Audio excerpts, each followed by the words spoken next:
Castle Crash. Base. Oh man, ano nangyari?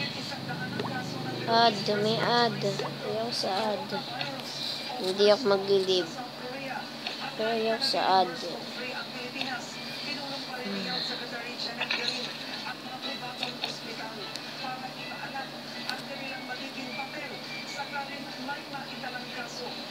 Mahina pa mga alagad ko. Si Aw-Aw yung ano. Ano to? Wala Eragon. Iba salita niya.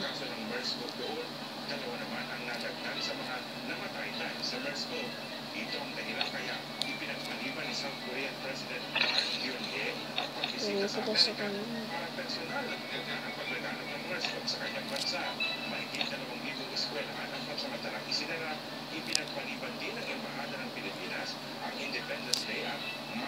Hindi ko pa kaya labanan yun.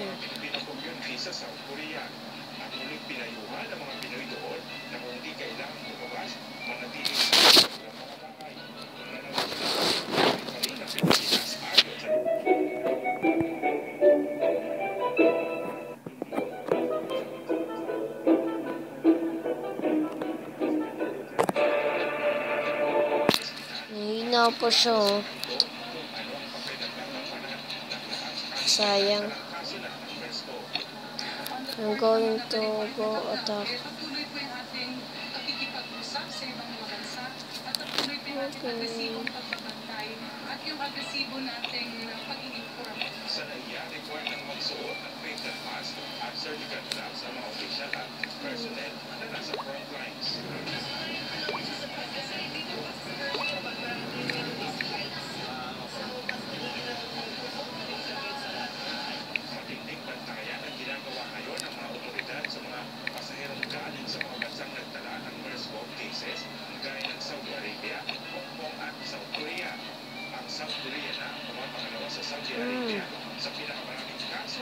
Diyan maganda yung defense. Okay na.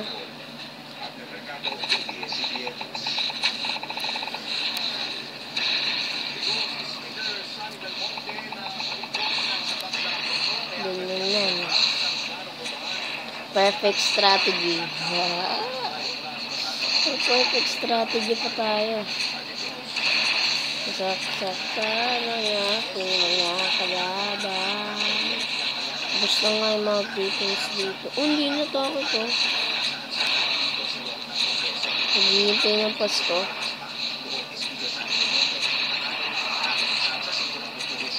No, yata ako. Pinatay na lang mga dito ito.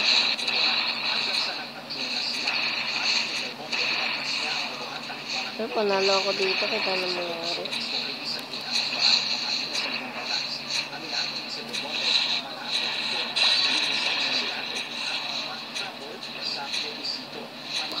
Napatay hiri. Nagalit ko na. Dito ito.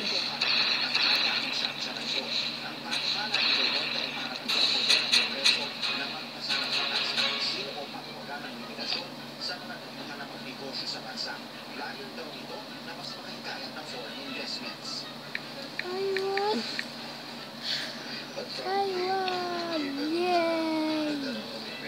Ako ang nanalo. Masaya ko.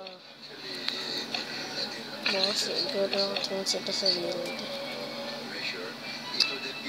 Yung dalawang sindot na malakas yun yung mga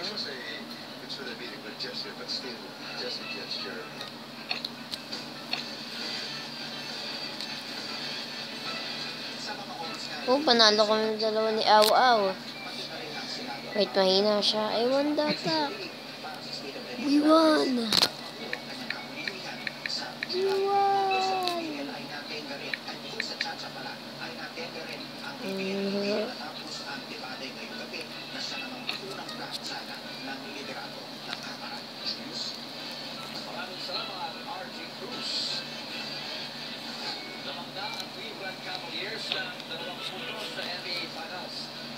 Kasi ng Cavs ang Golden State Warriors sa Game 3 kanina sa score na 96-91. Team defense ang pinakala ng Cavs Ay, friend ko na siguro ito. Friend ko na nga.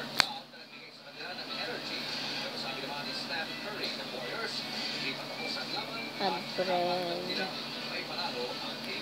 Ito din. Dati sumali dapat. Ay, friend ko. Ay, syempre, friend ko.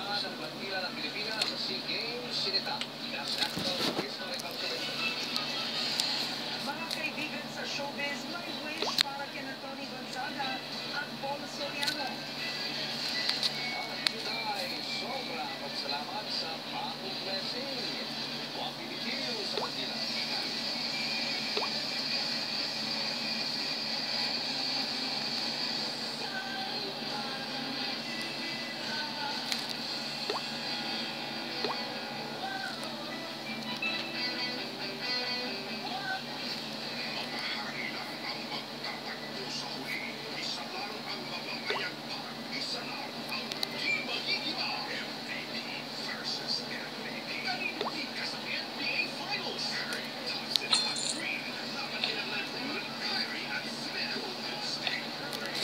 Dami ko ng friend. Naging friend ko mga ano. Patignan ko nga kung online sila. Oo. Ang lakas ni kuya dyan, oh. Pa. Yung kay kuya dyan. Ito yung ano. Paano mo nalaman? Sa kanya, te. Pinakita niya sa akin. Malakas na kagad sa kanya. Binigay sa kanya ng tita niya. Kasi dyan, anak ni Spencer. Opo. Binigay sa kanya ng tita niya, si Ate Ezra. Owen. Yung pangalan nito, Owen Jewin. Owen. Sumagot.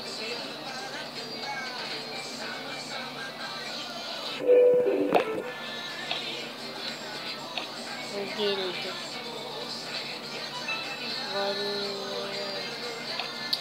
Kailangan pa natin padamihin yun.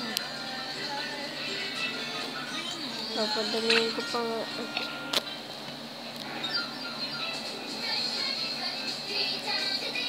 Paano kayo makaipon nun?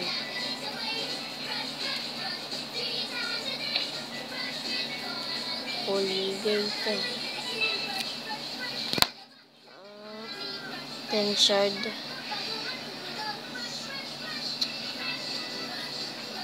Hindi ako yun.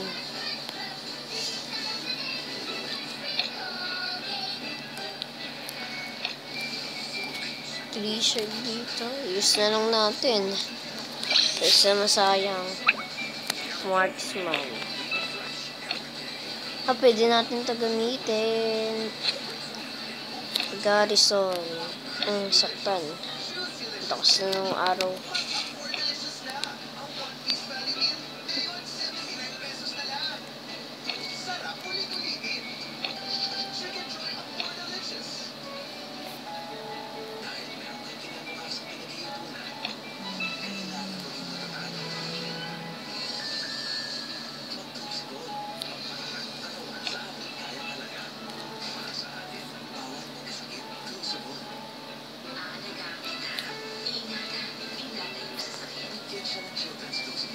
Oh, wala na sila.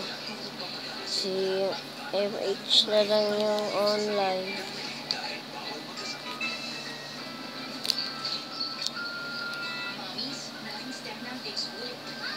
Ito, magaling na si Imran. Galing, ah. Kailangan na natin ito upgrade.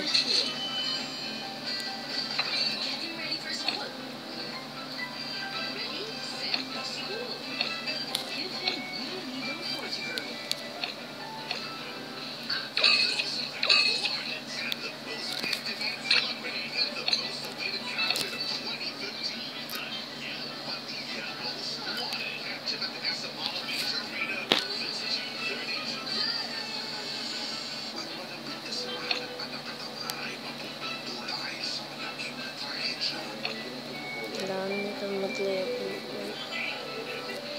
magic sword, tsaka may light armor. Mahina.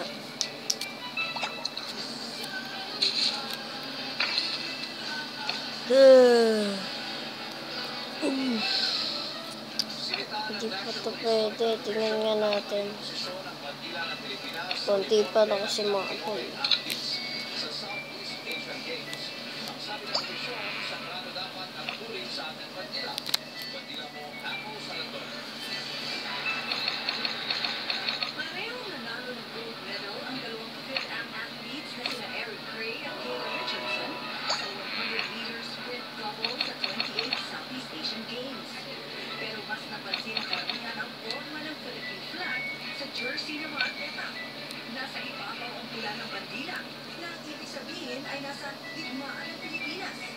Paliwanag ng Philippine Athletics Track and Field Association, nagkamali ang supplier ng uniforme at inaayos na nila ito.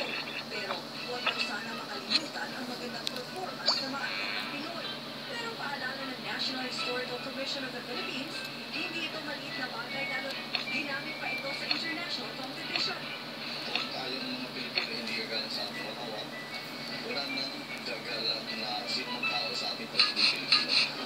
Sabi pa ng Historical Commission, may kahulugan ang bawat parte ng ating bandila na hindi basta-basta binabago.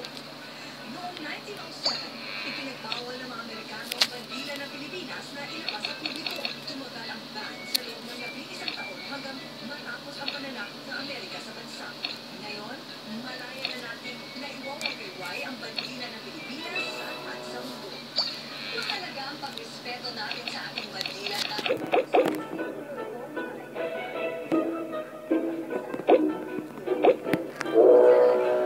ABS-CBN News. Umaakaw ng excitement ng mga kaibigan ni Tony Gonzaga at Paul Soriano para sa nanarapit nilang kasal. Isa sa kanilang wish para sa dalawa. Agad magka-baby.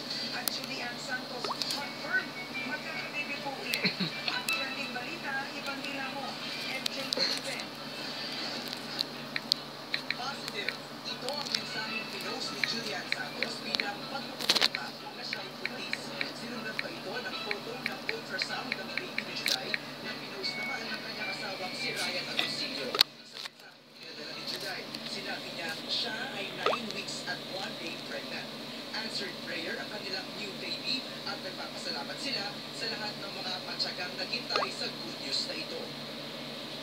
The long wait is over na rin para kay Tony Gonzaga sa kanyang nalalapit na kasal kay Paul Soriano. Ayon sa mga malalapit niyang kaibigan, sa bridal shower pa lang, ramdam na ni Tony ang excitement sa new chapter ng